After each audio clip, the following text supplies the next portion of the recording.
Ab'ekitongole ekya Uganda Red Cross Society bakwatanise n'abandi bantu na mnonga akakiiko k'ishengyero akari kukora aha nshonga ez'ebigwererezi ebyaho naaho hamwe n'akakiiko aka Kasese District Disaster Management Committee babasise kubugana okubasa kuhanura aha nshonga eri omu district eya Kasese na n'omuringo ogw'abantu bariyo nibabonabonamu abokushanga ngu bakateganisibwa emyegyemure ey'enjura erugire kugwa enshumike zihingwire. Obwo bariyo nibarambura Endijo Yovan ori omu nyishengyero owa Vul County okurwa mu district eya Arua yashaba kuhabaho emyanya eratwarwemu abantu aba kwenda ngu babase kuruga omu myanya eri kubaretera obuzibu bwashesha bwira.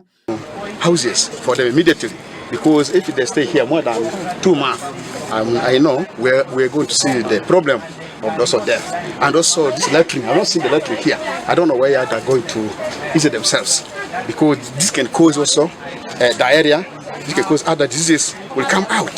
This means this is seriously, we need to address this issue as possible. Isaac Modoi oyebembire timu eyakakiiko aka parliament nawe yagira ngu akakiiko aka district kashemerire kwibwa sente eziri kumara okugira ngu babase kuherwaho aha kukora aha nshonga nkezi eziri kuteganisa abantu babutosha.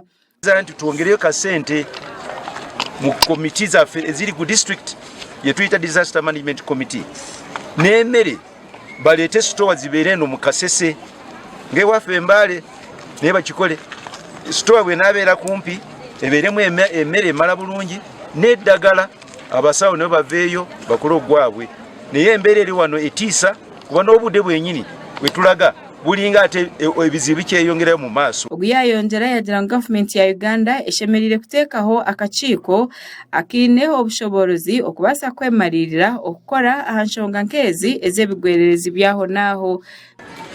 Wewa tukaate ebitongole naye kino kibeere focused nga tirina budget yaayo. Budget tayitira mu line za gavumenti. Line eno ebeere separate emergency fund. Kuba ebizibu bye tulina si bya Uganda ndowooza biri mu nsi zonna. John Cliff Wamara oli omugambirizi owa Uganda Red Cross Society nagira ngu bwemye kweza kureba embeera okwebire neeyongera kuba kubi babasize kwesa amani gaabo bateekaho za campusi na n'emyanya y'abantu bakubasa kutuura meyaho naaho omu districts zonna. Mukusanga ekimu ku bwetaavu obwaliwo amangu okubeera nga tuwa abantu bano ennyumba ewesa ekitiibwa kuba mu busiisira muno mwe baali basuula abaami abakyala wamu n'abaana ng'ate ekyo twalaba nga tekiwesa kitiibwa so kwe kuteekawo weema eno esobola okubeera ng'esuza abantu 2 naye ne tuba nga twayawula abakyala n'abaana basuule mu weema abasajja basuula mu kkanisa eri gye mbategeezezza eya Buhungu.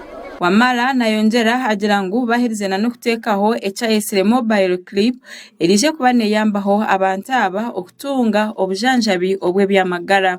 So twalese disaster mobile clinic wali we twayise nga mwambuka. Omanyi okutuuka eno si kyangu nga we mulama tusaze mugga kuwalampa nsozi so emmotoka yali teyinza kuwalampa eno eddwaliro lyaffe eritambula. So twabateereddewo n'enkambi y'ebyobulamu we bayinza okubeera nga bafuna obujjanjabi obusookerwako. Mulimu abasawo abakugu so babakebera era ne babawa n'eddagala. Florence Kabugo oli omunyishenjerokazi wa district ya Kasese nagira ngu okurugirira embeero kweri na n'abantu okubatirwe omuli za kampu ngu abaana bato nibabasa kuhendera batungire enda baba batabasize kurebererwa kurungi. Our youth, the way they are mingling, sleeping in this same place, I'm sure there's a likelihood of having unwanted pregnancies. This without any rain like now, and you see a mudslide happening. That has happened here, trying to threaten you that on unlucky day it can happen here.